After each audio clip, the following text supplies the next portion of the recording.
може да се окаже леко да горчи, но това е за жлъчката и черния дроб. Отслабващ ефект. А активиращ метаболизма е супер. Това да полагаш усилие, ти да положиш усилието да промениш нещо в себе си, да се излекуваш, примерно. Хората не им се полага усилие, не им се излиза от зоната на комфорт. Много по-лесно е някой друг отвънка да направи нещо, да ти посвири на гонг, да ти даде едно хапче, да ти направи масаж, да това, да онова, да ти направи нещо, така че ти за малко да се почувстваш по-добре. Обаче проблема е, че е за малко. А ако искаме да е трайно и да усетим така осезаемо резултата в всички области на живота, във всички аспекти на живота, промяната, то тогава ние трябва да направим лично усилие. Просто да задвижим това тяло, да задвижим дишането, да насочим вниманието си в определена посока. И това да го приемаме като един вид практика. Хайде да не кажа ежедневие, то в един момент става ежедневие, но така по-честичко да се сещаме за това.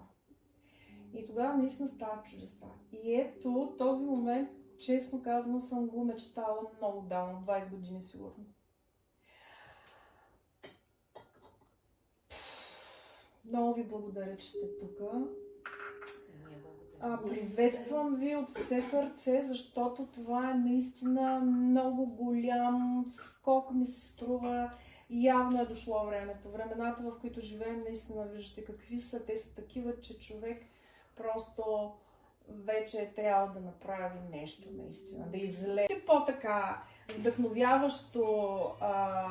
вдъхновяваща практика и изпълнение. Ще ни помага Дилян на различни инструменти, което е също този сезон ново въведение и мисля, че сме пак първите. Ще направим една крия днес за повдигане на духа като цяло.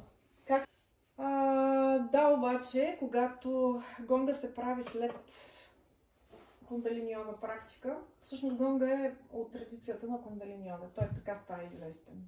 През кундалини йога. И когато първо се направи практика по кундалини йога, т.е. задвижим системите, активираме центрове в мозъка, активираме жлези с вътрешна секреция, състоянието ни, биохимията ни, състоянието ни се променят, ефекта на гонга е многократно усилен. И на духа. Това е една крия, която ще помогне за повдигане на общия тонус. Т.е. за енергизиране, на хубаво, мощно енергизиране на тялото и активиране на почти всички центрове. На практика на всички центрове ще се активират и жлези с вътрешна секреция, особено тия, които са в главата, центрове, някои в мозъка. Да. Дълбоко и с това притворете меко очи, клепачи, затворете очите и насочете вниманието си навътре. Още един дълбок дъх. През носа. Бавничко, бавно издишвайте през носа. И с издишването се потопете все повече и повече навътре, надолу. Ставете дланите си в молитвена мудра. Между залепени една за друга, между гърдите, за баланс на двете мозъчни полукълпа. Дишайте дълбоко, издишайте напълно и вдишайте, за да започнем.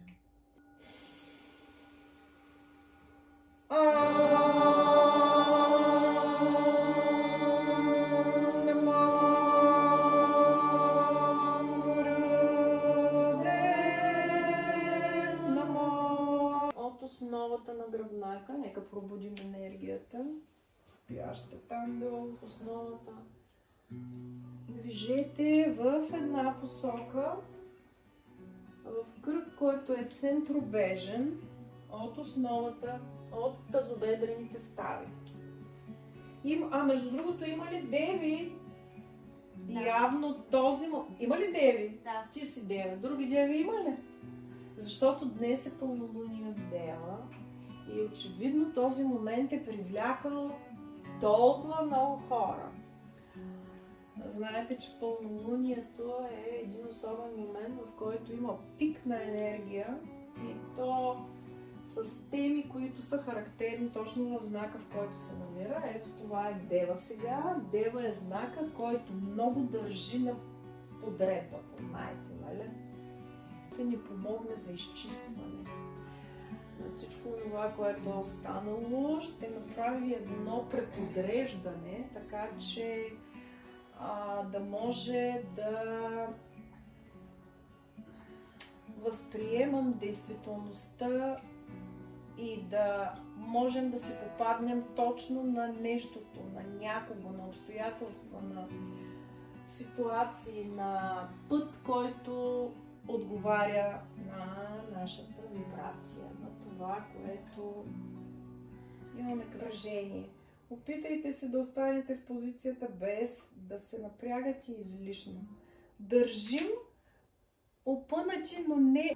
Очите са затворени, но вниманието ни е над главата между ръцете.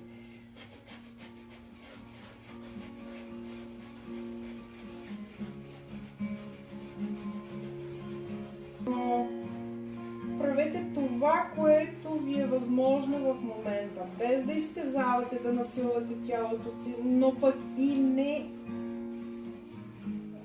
си спестявайте усилия. Добре.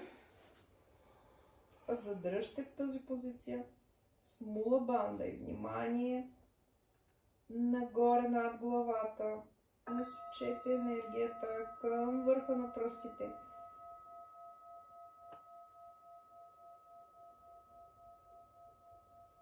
Бавно издишайте и отпуснете ръцете. Насочете вниманието си към най-долната част на гръбначния стълб, опашката, и започнете да движите назад и напред.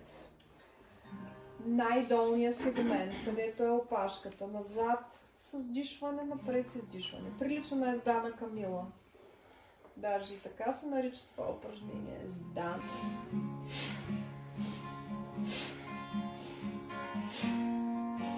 Внимание в междувеждието, вътрешния поглед насочен там.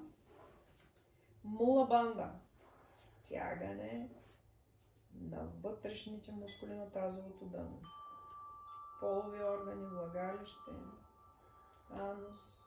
Всичко това, вътрешните, ги стягаме нагоре. Държим. Издишайте и задръжте по същия начин на издишване. От това положение ще огъваме гръбначния стълб напред и назад. Закръгляме го назад с издишване. Закръгляме го напред с издишване. Издишване. Движим ритмично, без да задържаме в позиции. Движим.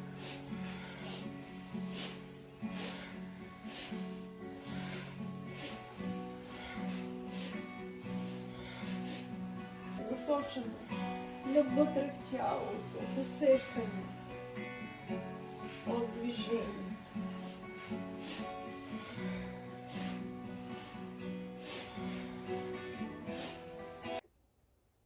Накарайте енергията да се издигне нагоре по гръбначния стълб и да усети, да активира центровете в мозъка.